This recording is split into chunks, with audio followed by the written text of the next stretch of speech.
Hello and welcome back to another episode of WJ Live, powered by the Western Journal. I am George Upper, editor-in-chief of the Western Journal, and I'm joined today by a Western Journal assignment editor, Joey Chester, as well as always on Fridays, or almost always on Fridays anyway, Western Journal contributor Cameron Arcan. Thank you both, gentlemen, for being here today.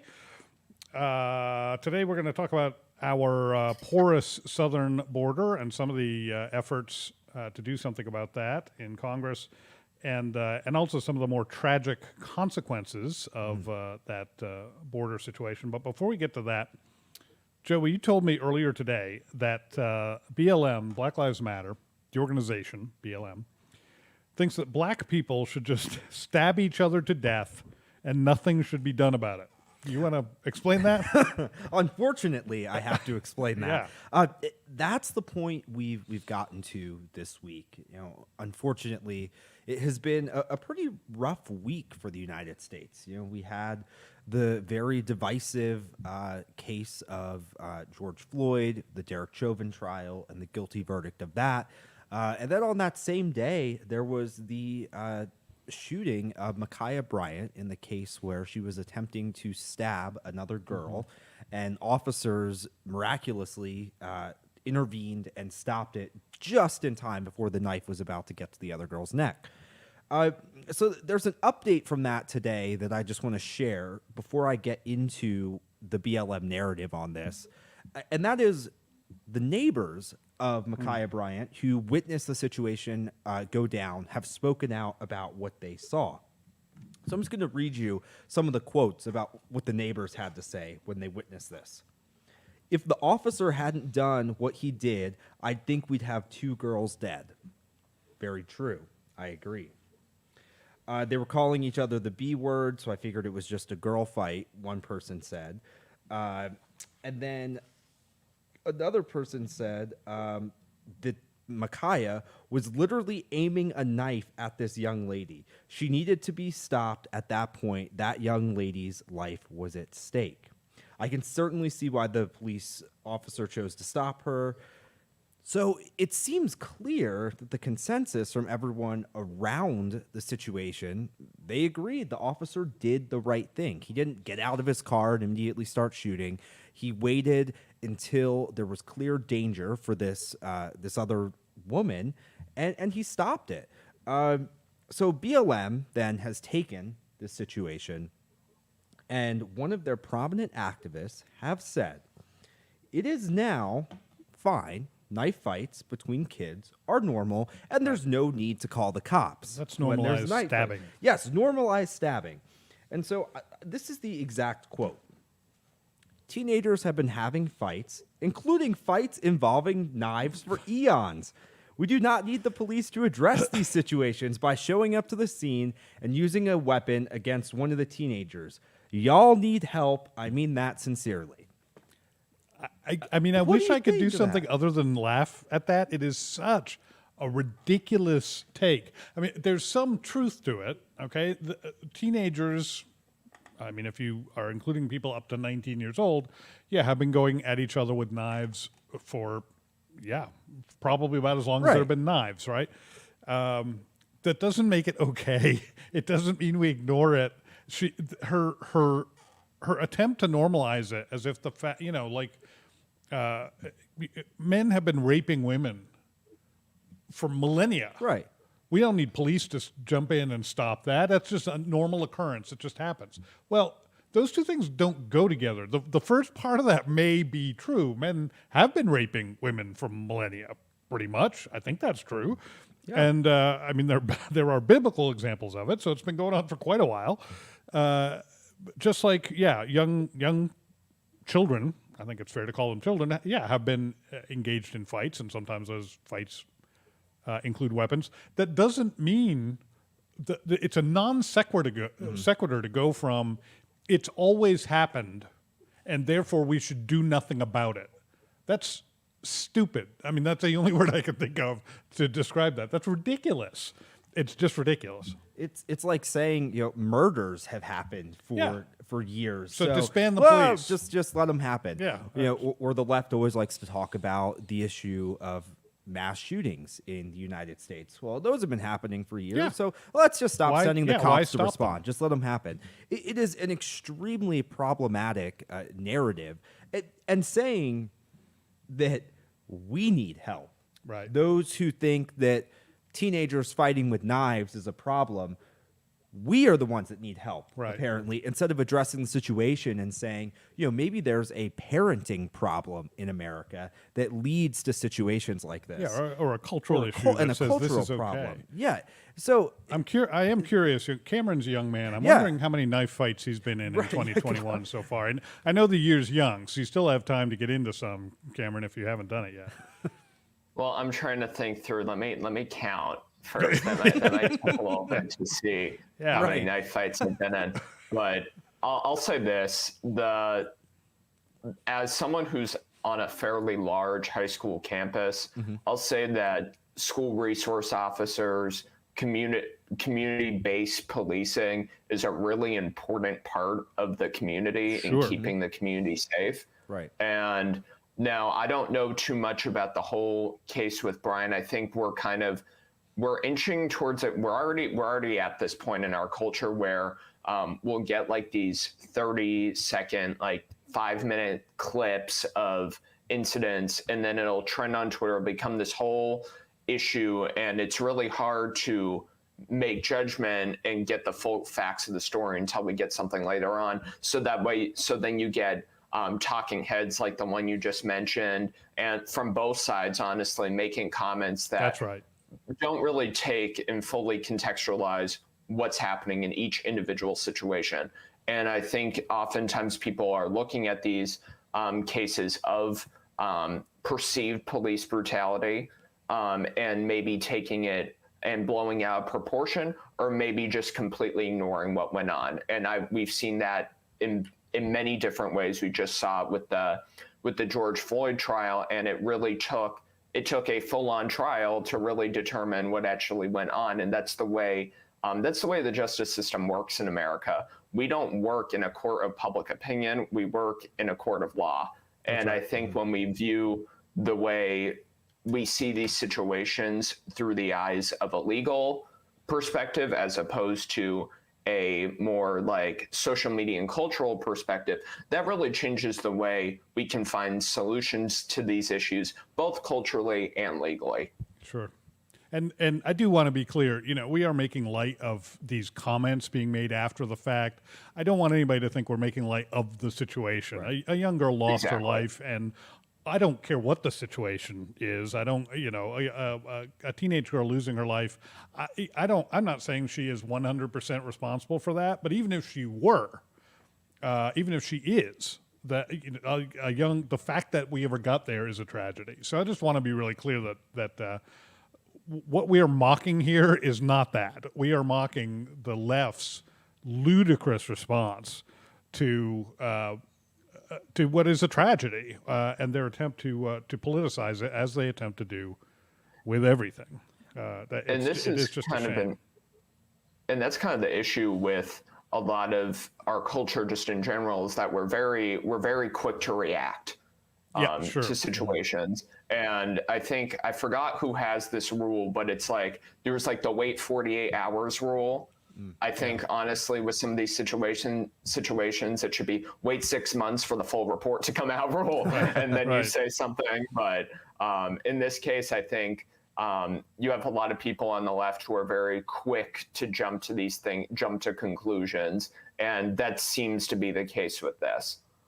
Yeah, and in fairness, there are people on the right who do that as well, and there is this instinct with a lot of us, like when you've done something wrong and your little sister's mad at you, and you're in the wrong, you're the one who wants to go to your parents first and tell your side of the story, right? And put her on the defensive. And I think that's often kind of the case where, whether you're on the right or the left, you want to be the ones with your take out there first. Make the other people respond to you, and that's something that we feel. It's not something that we think, and we are supposed to make these kinds of decisions with reason and thought and logic, not with passion.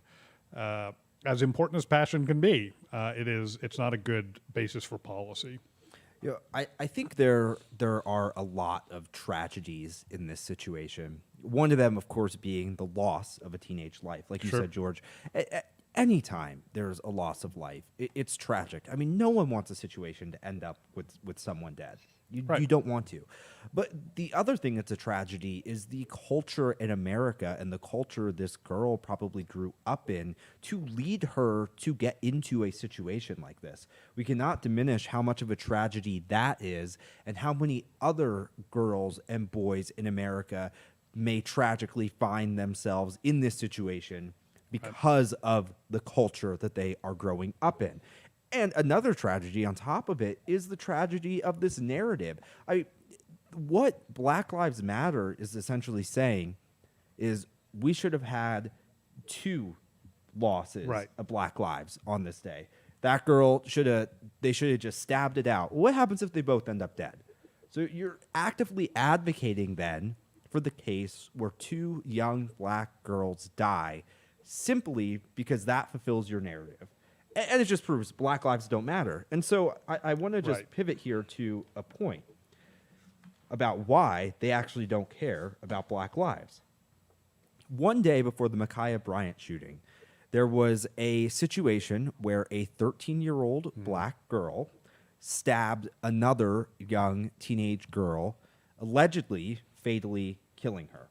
And now this 13-year-old girl, 13, has been charged with murder. So that's the outcome that Black Lives Matter is advocating for with their narrative. That a 13-year-old girl stabs and kills another Black teenager, and that's fine. That's the narrative they want. I mean, it is incredibly sad. It's problematic. It's disturbing. Well, and you are talking about the end of 2 lives here. You have the one who has 2 literally lives, lost her life, and then the 13-year-old girl whose life is never going to be the same. She is, I don't think it's too much of a stretch to say she's metaphorically lost her life. That's what these activists are actually rooting for. That's the outcome they want. You have to decide why they want that. They certainly aren't going to tell you, but that's what they want.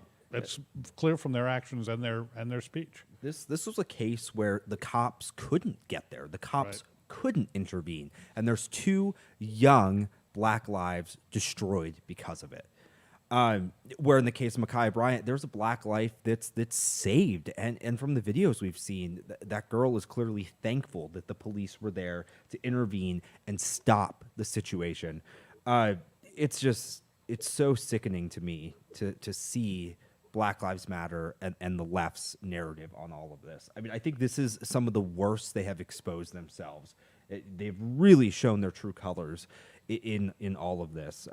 Cameron, what are your final thoughts on this?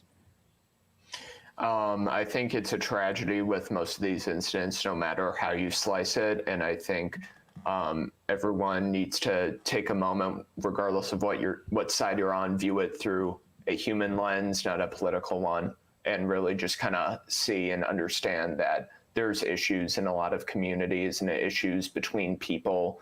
And the problem is a lot of time boils down to how we handle incidents with each other. Mm-hmm. Yeah. That's a great point. And we're broken. People are broken. None of us is perfect. Mm-hmm. We get into those situations. I mean, we've all been in. Maybe we haven't drawn knives, but we've all been in fights, right? We've all gotten in arguments. We've all thought we were right and the other person wrong. We've all probably, I will at least admit to this, been wrong and not wanted to admit it, and caused conflict that way. That happen. That's inevitable. That's inevitable. That's in fact why police exist. Yeah. That problem, that's original sin. That's not going away. That we will have forever with us. And again, back to the original point, the fact that we have had that with us forever, we always will have that with us this side of heaven, doesn't mean we ignore it. It doesn't mean you just say, you know what, never mind, please don't try and stop it, because you can't stop all of them. So don't try to stop any of them is ludicrous. See, what I want to know is, we talk about, people, young teenagers stabbing each other. We address it, but then it's kind of like, wait, why were they stabbing? Why was this even happening in the first place? And then that's kind of the elephant in the room with this whole thing is like, why was this happening to begin with? And I think once we kind of address that, and we address that in communities, we address that with like my generation of people kind of understanding, learning conflict resolution that doesn't happen with knives or screaming at each other. We all need to work on that. Maybe the screaming, not the knife, you know what I'm saying? Yeah. But it's just until we really work on that, we're going to see more instances where the police need to get involved. Right. Yeah, and we could make the argument that Cameron, that the border falls in that same situation, right? Like, we're always going to have border crossings. We've always had illegal border crossings. There were, from the earliest pieces of history of this country, there were recorded border incidents that both north and south. And so we could, taking this argument, we could basically say, you know what, that's never going away, and therefore we should ignore it. We should do nothing about the border. Thankfully, there appear to be some people in Congress a little brighter than that. Yeah, so I wanted to kind of discuss a little bit about the Bipartisan Border Solutions Act. Kind of like you just mentioned, there's a few people in Congress that seem to be actually committed to getting things done. That seems to be far and few in between now. But thankfully, there was a joint legislation introduced by Republican Senator John Cornyn and Democratic Arizona Senator Kristen Sinema. And their goal of this bill is to essentially end the backlog of migrant processing by setting up regional processing centers. They also want to be able to provide more resources and tackle the number of unaccompanied minors that are coming across the border, and also determining who they can keep and process and who they're going to turn away.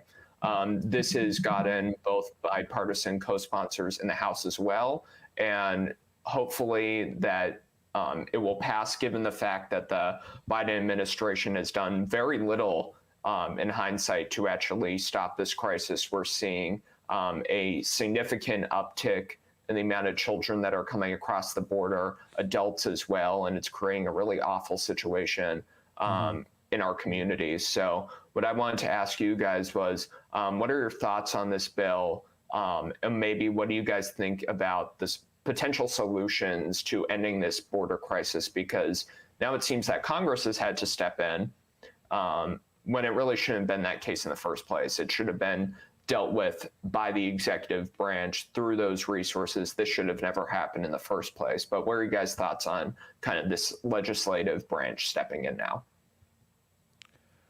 Well, you know, I always get a little nervous when we talk, and we talk about this on the show regularly, about gridlock in D.C. versus Congress actually doing something. And, you know, there are a lot of times when I prefer the gridlock. Totally. There are a lot of the initiatives that Congress comes up with make me very nervous. I will say I think one of the co-sponsors on this bill, Cameron, you can correct me if I'm wrong, but I think Kirsten Sinema of Arizona is one of the co-sponsors here. Yeah, she's a main co-sponsor. Okay, yeah. So she's our senator here in Arizona, one of our senators here in Arizona, the smart one. And she has, I have to say, I did not vote for her.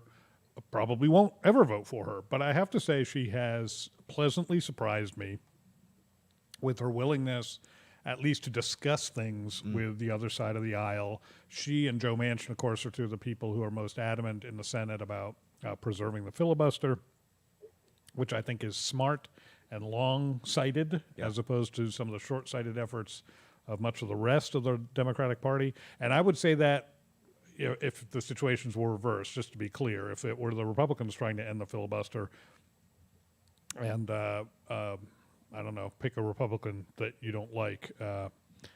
Who is our former senator that Trump hated? Why can't I think of his name? Jeff Flake. McCain. Oh, boy. Well, yeah, also McCain. But yeah, no, Jeff Flake was who I was thinking of. You know, if Flake were the one standing firm and saying, you know, we're not going to end the filibuster, I'd actually be standing with Flake, which I'd be uncomfortable in that situation, but I really truly would be.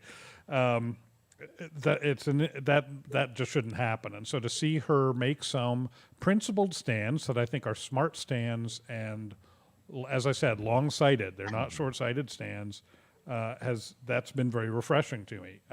As to whether the legislative branch can really address this without executive leadership, the fact is they can pass all the laws they want. Joe Biden isn't enforcing the laws we already have.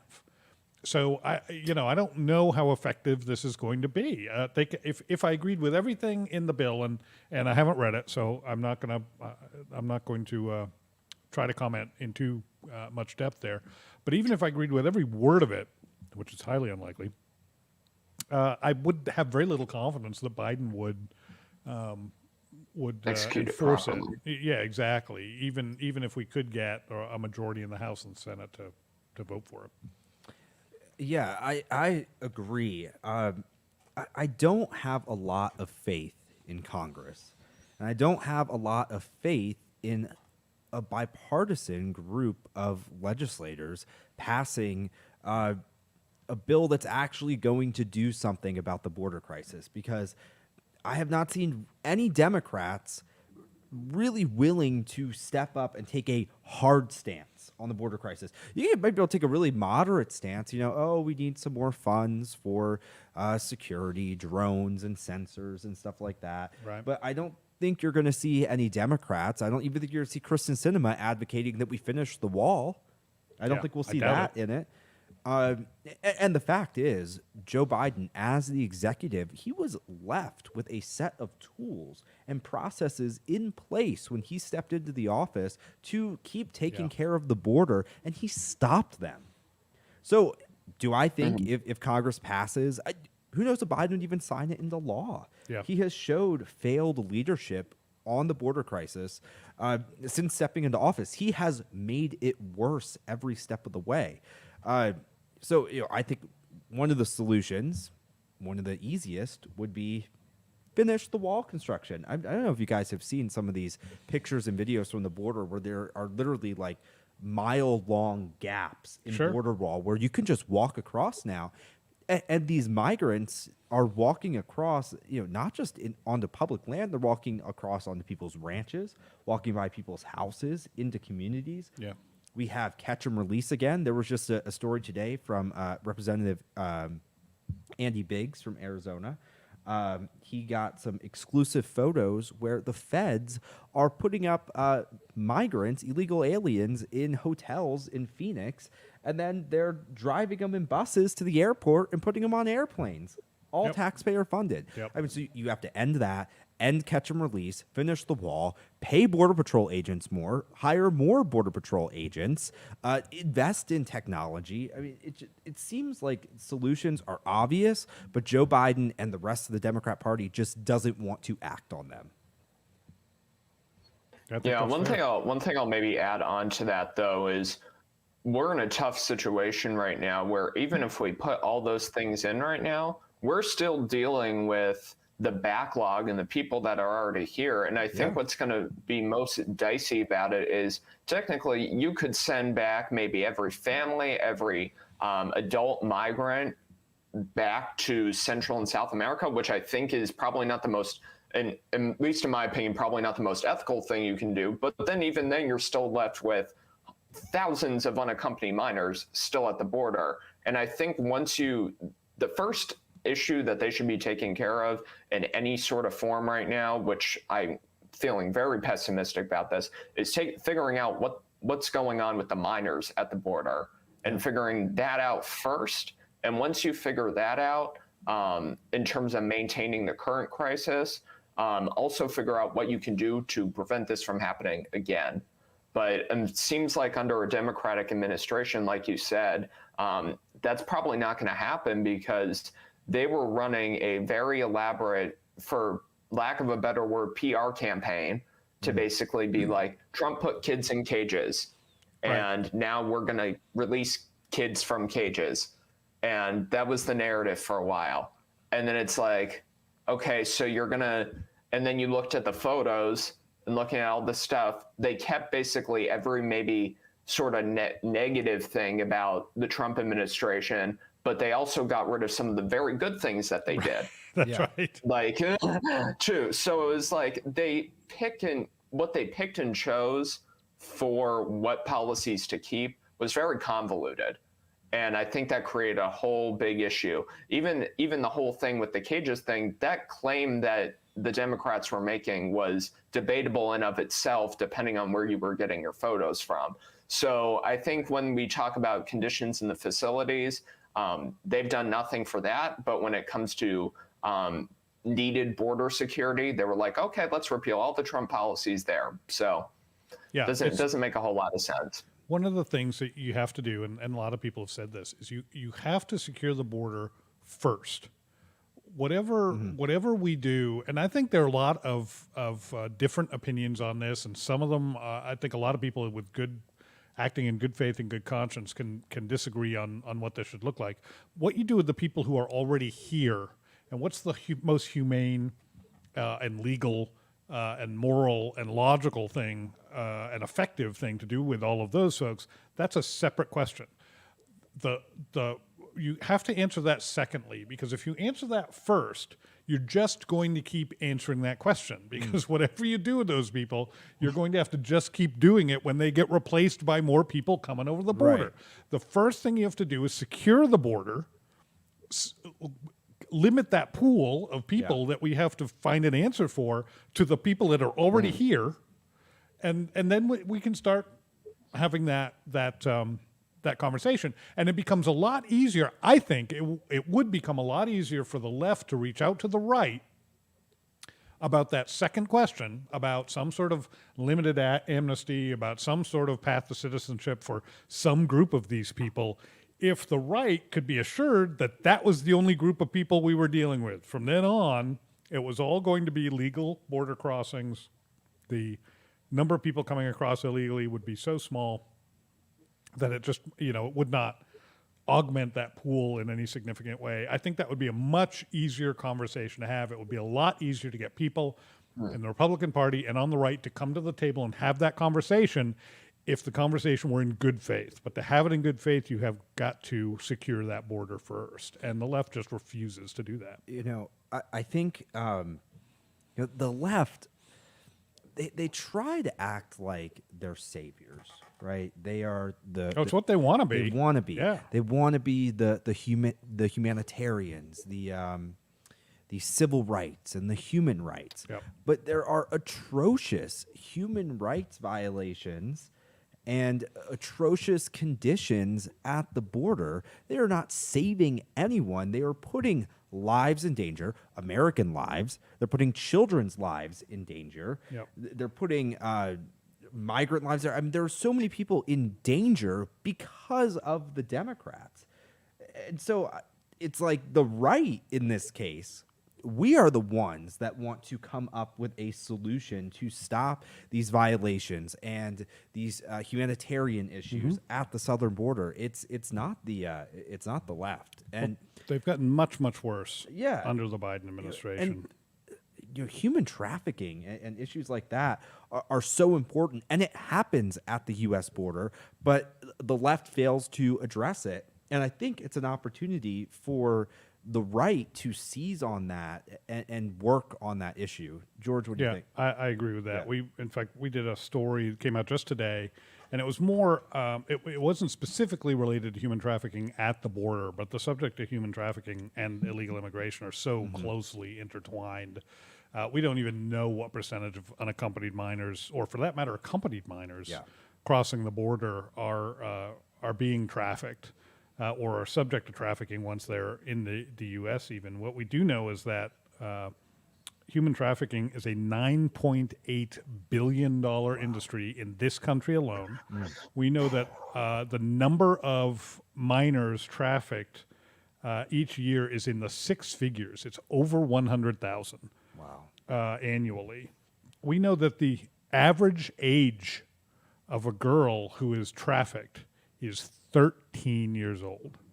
That's the average age. Now, think about what that means. That means there are girls older than that, and there are girls younger than that, as if 13 weren't young enough. That's a tragedy. It's a tragedy. We also know that human trafficking through the period of COVID has risen 185%. January of 2020 versus 2021, 185% rise. It's almost 3 times as much human trafficking as there was last year in that month, as if that were a small number, and it's not. We did a story that came out today about an organization called Streetlight USA, which is based in Phoenix. And Streetlight USA has been around for about 12 years, and they're saving about 100 girls a year, over 1,300 girls so far. Wow. They're what they call their target area, their demographic are girls 13 to 19 years old, so teens who have been human trafficked. They work with these girls to help bring them out of that life, to help them deal with that trauma. As you can only imagine what that's like. What I'd love to see everybody watching this do, I'm going to read you the title of the story we published. Don't remember it, because I'm going to show you an easier way to get to it. So you don't have to write this down or anything. But our story was teen forced to recruit girls. Think about that for a minute. Teen forced to recruit girls for ex-traffickers has new life thanks to Christian organization. Now, this story is easy to find. You go to westernjournal.com, go to the upper right hand. Our search function is terrible. We're fixing that. We're actually going to launch within about a week or 10 days. We'll have a new function there. But go to westernjournal.com, click on the upper right where it says sections, and that'll bring up a search bar. Just search the word teen, T-E-E-N. It's really easy to find. This will be the first story that comes up. At least today it is. And what it is a profile of an organization called Streetlight USA. Streetlight USA is Phoenix-based. They deal with these girls. And I just want to, I'm not going to read from our story. It's a short story. It's a great profile of this organization. You should go and read every word of it. Our own Samantha came and wrote it. It's just a great piece. It's a great piece. It might be the best piece we published this month. But I want to read a short quote from the CEO of Streetlight USA and to explain kind of how she got into this Christian ministry. This is what she said, and this is from her from the website, the organization's website. Her name is Sky Steele, which might be the coolest name I've ever heard. Cool. Sky with an E at the end, Steele with an E at the end. If she weren't a superhero because of what she's doing, she'd be a superhero anyway, just because that's a superhero name. Here's the quote. I'll never forget my first time coming face to face with child sex trafficking. I was on a Phoenix Police Department ride-along into some of the darkest parts of our city. The police lieutenant's name was Jackie, and she's a good friend to this day. She had reached out to me for help with a rise in trafficked children that the police were seeing. At that time in our city, the police were picking up trafficked girls out on the streets who were 12, 13, or 14 years old, and there's nowhere to take them to get the healing from trauma that they needed. That's how she got into this. Our story includes some details about this young lady who was rescued from this life, and it's just as hard and as sad as so much of this is. There is a nice story of redemption in here as well, and you should really go read it for yourself, guys. Why is no one else talking about this? Why, we all are familiar with the phrase human trafficking. Why is it that we're not seeing profiles of organizations like this? We're not seeing these numbers. When I did just a little research today and saw 100,000 U.S. children annually, how is that not that top headline every day on every newspaper across the country? I think, quite honestly, this is one of the biggest, if probably the biggest, failures of national media in America. One of the things that I love about working at the Western Journal is we don't cover stories that we know are just going to get clicks. We cover stories because they matter and because they need to be covered and people need to see them. And I think that's one thing that makes us different. We're not always just looking for the most attractive headline or what's going to go viral on Facebook, because we care about people. We are Christians that work here. And the national media isn't like that. They're looking for the most attractive headline. What's going to make them the most money? And there's a deep cultural problem in America where Americans, it seems like, don't care about issues like this. Yeah. And that's disturbing to me. And it's sad. It's heartbreaking. And we can get into a conversation about the overall culture fracturing in America and going away from biblical and traditional values in America that have led us down this path, and the path of people not caring about issues like this. And the reason people don't care, I think, is they don't think it matters. They don't think it's interesting. They don't think it's viral. They're too caught up in, you know, what celebrities are doing and saying. And by the way, one of the most important people that worked on this issue was Donald Trump. Yeah. He made it a pillar of his presidency to work on human trafficking. It's not the left that's working on human trafficking. It's the right. We are the ones that care about this issue and that have worked for it. And we are trying to bring it to national attention. You don't see CNN or MSNBC covering this or doing in-depth profiles. They don't care. Cameron, What what do you think it would take to get that kind of national coverage from establishment, legacy news sources? There's a politician that's involved or a celebrity that's involved. So Right. Pizzagate has to be true, It's not- basically. it's For not- it to, because the thing is it makes people really uncomfortable to talk about this issue. it's such a good And point. it makes reporters uncomfortable. Because they would be putting themselves at a risk to cover it. I know if I was handed a human trafficking assignment, I would probably my first instinct would be like, I'm not sure if I want to cover that right now. And it would be it's such a tough topic to cover. And to the people who are brave enough to do so, I applaud them for that. And I think one of the things is we are such a tribalistic country where we cannot see past our own partisan lines, that for people to actually care about something that affects us at a base human level, it would need to take some sort of tribalistic aspect to pit one person against another, one side against another, in order for people to come together on one issue like this. So the reason why I think it's so difficult to cover is because there is no angle really for people to play on this. Yeah, that's such There's a good no point. spin, right? That's right. That's right. And I'm going to come back to Streetlight USA, this particular organization, just a second. Before I do that, on most Fridays when I'm on WJA Live, I like to play a little game called Clueless or Corrupt. Oh, The folks on the left who apparently are encouraging illegal immigration yep. are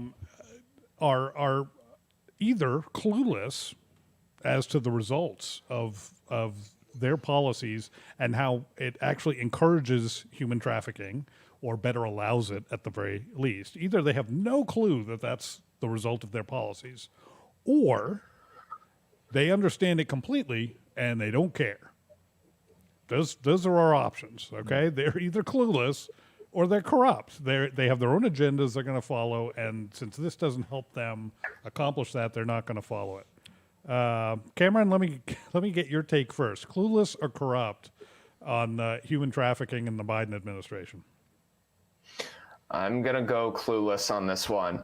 I think if you ask me kind of more about something that was more public at the forefront, I maybe go with corrupt on that, maybe. But I would go with clueless simply because it's not talked about. It's not talked about on their sources that they're basing this off of, kind of like we were just saying. All these stories, all these issues that get placed on probably executive agenda have to originate from somewhere. And if there's no public outcry to actually take these issues seriously, then it's not going to be a priority. Really good point. Yeah. Really good point, Cameron. There's no votes. Yeah. Well, there you go. It's votes. Joey? I think it's corrupt. I think these people are. You guys aren't going to get in a knife fight about this later, are you? Okay. I don't know. 'Cause I don't. Once he gets here, This could get ugly. All right. I think these people are corrupt. I think they're morally corrupt. It's interesting. I ran a story. I can't remember if it was earlier this week or last week. Do you guys remember when Trump tried to ban the popular social media app TikTok? Yep. Remember that when that was a Yep. big thing? So, and this should have gotten national coverage because it's actually a real danger to our kids in America. Human traffickers are from Central America, and I assume in America too, are using TikTok freely. Their accounts aren't getting shut down to recruit teens in America from the ages of 13 to 17 to smuggle children into the United States. So not only is that a danger to American teenagers, it's a danger to the teens in these other countries.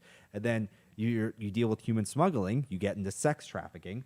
So the point is, Joe Biden didn't try to continue this ban that Trump tried so desperately to get, and it's for issues like this. And I think you have to be morally corrupt to not want to deal with this issue, because this issue should be the most bipartisan issue in America, I think. Every politician, every senator, every congressman, everyone should agree that this is a problem and it needs solved, but they don't. But the right's talking about it, and the left is so morally corrupt they cannot abandon their partisanship to step over the aisle to deal with this issue. And like I said, you have to be corrupt to not be able to do that. So what I want to ask you to do, our viewers today, often at the end of the show, we'll talk about subscriptions or our newsletters or that kind of thing. I don't want you to do any of that. I'd like you to go to streetlightUSA.org. It's just like it sounds, streetlightUSA.org/about. And you'll find there how to support them, what it is they need, and how you can help. If you scroll on down to the bottom of that page, there's an address. You want to mail them a check, you can mail them a check. There's their tax ID information. If you're in Arizona, you can actually do this. They are a certified foster care organization, which means you can support them up to a certain dollar amount and get a dollar-for-dollar tax credit. So essentially at no cost to you. I'm not an accountant, so, talk to your accountant, insert legal verbiage here. But you can support I'm just telling you, you can support if you live in Arizona, you know this anyway, you know how this works. You can support them with at essentially no cost to you. I encourage you to go to streetlightUSA.org/about and go do that very thing.